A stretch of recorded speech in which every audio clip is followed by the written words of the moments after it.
Welcome everyone to this explainer. I am absolutely thrilled you're here today. If you're studying sociology, or honestly, if you're just trying to make sense of the modern world, we are tackling something that is fundamentally reshaping our reality right now: artificial intelligence.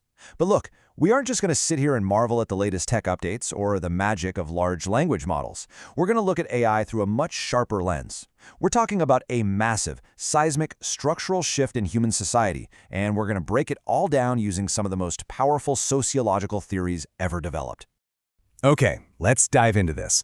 When we hear the term AI, our minds usually jump straight to the latest chatbot passing a bar exam or writing a cheesy poem, right?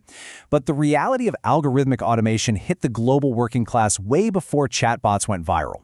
Picture this. Back in 2016, a major Apple supplier called Foxconn replaced 60,000 factory workers with robots in one single sweep. That is literally the population of a small city just displaced, just like that. So this shifts our narrative right away.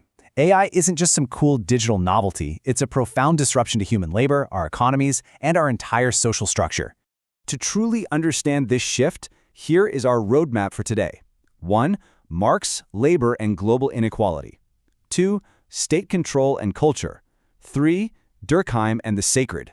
4. Hyperreality and human intimacy. And finally, number 5, AI as the new capital. Let's kick things off with Section 1, Marx, labor, and inequality. If AI represents a massive shift in how we work and produce value, we absolutely have to look at this through the lens of Karl Marx. Marx's historical materialism basically argues that society shapes itself entirely around its modes of production. So if AI is our new mode of production, let's see how this plays out on a global scale using Immanuel Wallerstein's world systems theory. Wallerstein divides the world into core and peripheral nations.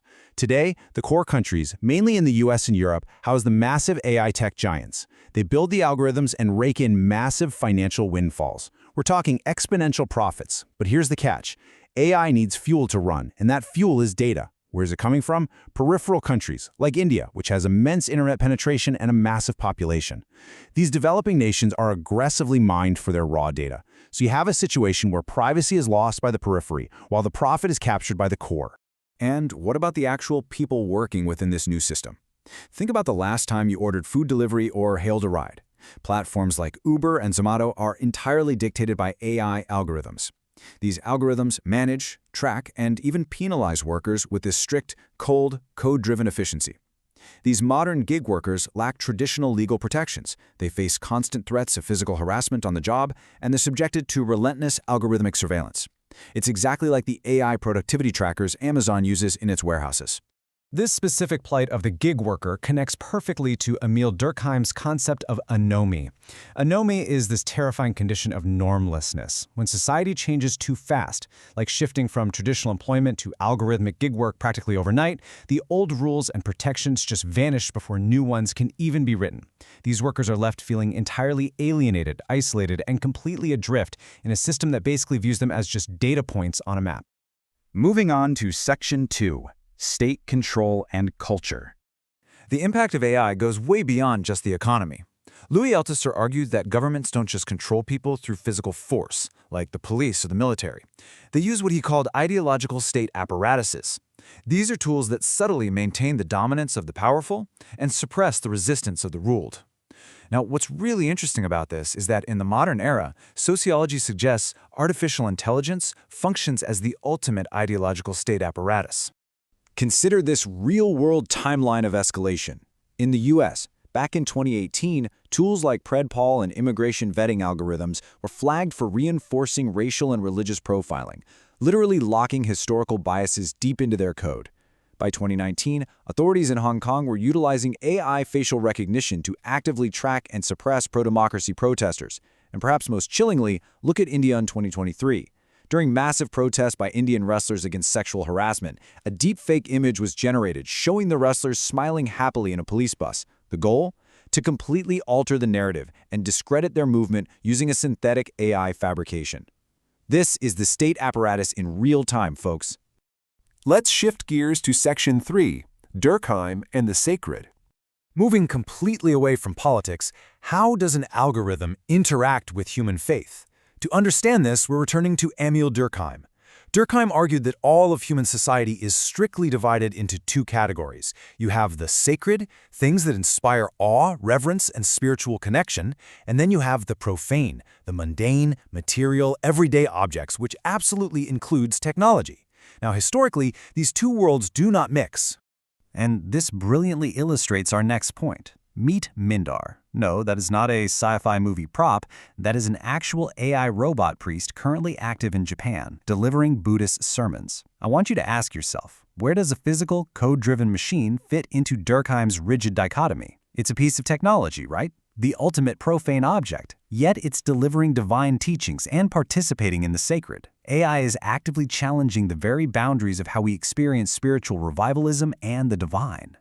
Now for Section 4. Hyperreality and human intimacy. From the divine, we have to look at the deeply personal. For this, we need the sociologist Jean Baudrillard and his theory of hyperreality. Hyperreality is a condition where what is real and what is fiction become perfectly, seamlessly blended together. The simulation becomes entirely indistinguishable from reality. Actually, it goes further than that. The simulation starts to feel more real and more desirable than actual life itself. We can see symptoms of hyperreality literally everywhere right now. Just look at Instagram.